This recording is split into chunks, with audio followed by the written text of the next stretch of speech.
Hello, I'm Nathan Leahy, and welcome to Next Week in Gaming.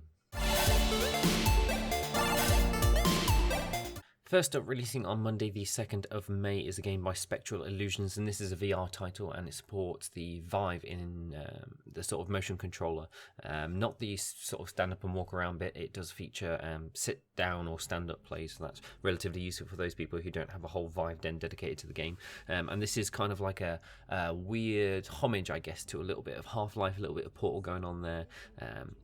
And basically you're in this otherworldly place sort of thing.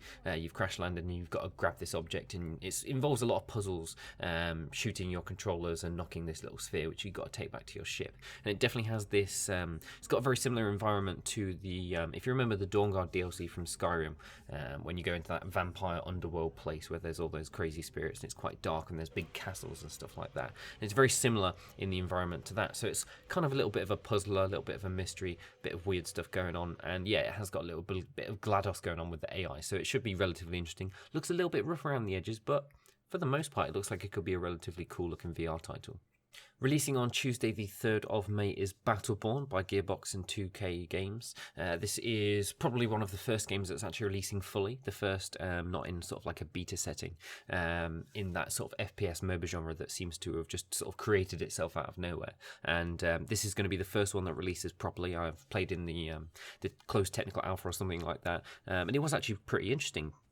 I actually quite enjoyed myself. It's definitely got that Borderlands sort of cel-shaded visual vibe, and it features a bit more of a PvE focus. A lot of these FPS MOBA games are going to be focused all on that MOBA setting, you know, the laning and PvP with Battle Souls, everything, all the different ones, Paragon and Lawbreakers or whatever, all of them are quite similar, except this one's going to have like a campaign mode, a little bit of PvE going on for some team play, as well as the PvP aspect. And you know, it has a lot of quite unique characters in its roster, which is quite a difficult feat to achieve, considering there are so many MOBAs about and there are so many sort of templates for characters, I guess, that you can't help but copy. But you know, I had a play with it and it was actually pretty cool. So it's just going to be a case of sitting back and waiting to see how the dice fall and which one of these FPS MOBAs is going to come out on top, like League has over sort of Dota and Smite and other games like that. So who knows, we're going to have to wait for a couple of months to see what happens.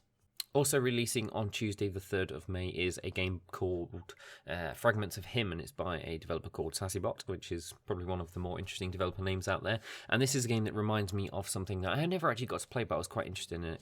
It was called The Novelist, where you were sort of, you play a spectre or like a spiritual presence of someone. And in this game, you're sort of, it's more of an interactive game as opposed to sort of like a drama mystery stuff. It is sort of going to be a very heavily narrative based game, so you'll be experiencing some of the parts of this person's life, because character you're sort of, the life you're looking at is someone who's died, and you're seeing how it affects their family and friends and how everything sort of expands from that. And you will have a little bit of input into the game, but for the most part it is a narrative sort of title, so it's going to be more for those casual sort of players that just want to be told a story, and we're hoping it's going to be a relatively cool story as well. And it's definitely got that graphical style of that Dragon Cancer, which again is quite a bit of a narrative game and quite interesting. And you know, the voice actors look pretty good, and the core gameplay, you know, some of the story that I've seen so far does actually look relatively interesting. So this could be a pretty good title, I think, coming out next week.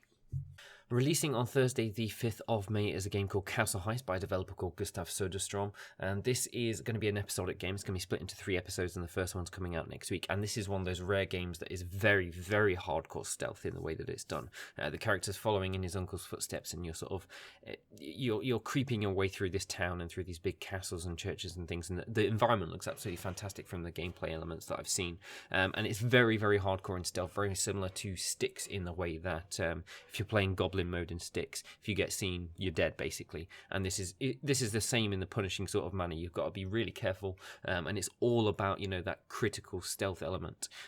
So again, what they're going to have to do really well is AI and, you know, how they deal with the stealth mechanics, because if they do that right, then this is going to be one of, you know, potentially one of the best stealth games that could come out this year completely.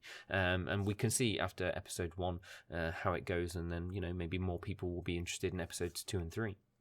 Finally, our review title for next week on Thursday, the 5th of May, is going to be Fragmented. We're going to be doing impressions of that game. Again, I mentioned it last week. It's very similar to Ark in the Way, which was a game I bounced off quite a bit. But I would like to mention that I played a hell of a lot of hours in Rust and Daisy when those games sort of first came out. And it does tickle me a bit because of that sci-fi setting, and you've got sci-fi vehicles and sci-fi weapons. And that's one thing I was always quite interested in this title over the others, because, you know, in Rust, everyone basically had the same thing. And they were very it was quite narrow in scope in a weird sort of way, but this game just sort of tickles me in a lot of different ways because it's got the crazy aliens, it's got the futuristic setting, the graphics look reasonably good, although the models look very sort of generic Unity human models, but for the most part it looks like it's pretty decent. It's got some pretty good reviews so far on Steam from user reviews, and overall I'm just hoping something is going to reinvigorate me into that sort of PvP but also PvE survival genre as well. So look out for that next week on Thursday. That's it from us in Next Power Up. Join us next week on Thursday for our weekly review of Fragmented, and of course next week on Saturday for our next Week in Gaming episode. Let us know in the comment section below what you guys have been playing. Didn't play any MTG last night because it was mono standard, but I will be playing in the game day this weekend on Sunday for the sweet prizes, including a playmat and some full art cards, which look pretty damn sweet. But it is a bank holiday Monday on Monday, so I get a long weekend, and I'm probably just going to be filling that with a lot of Fragmented play, but also jumping in and out of Heroes of the Storm because I'm getting really quite into that recently. Hope you guys have enjoyed this episode, and we'll see you guys next week.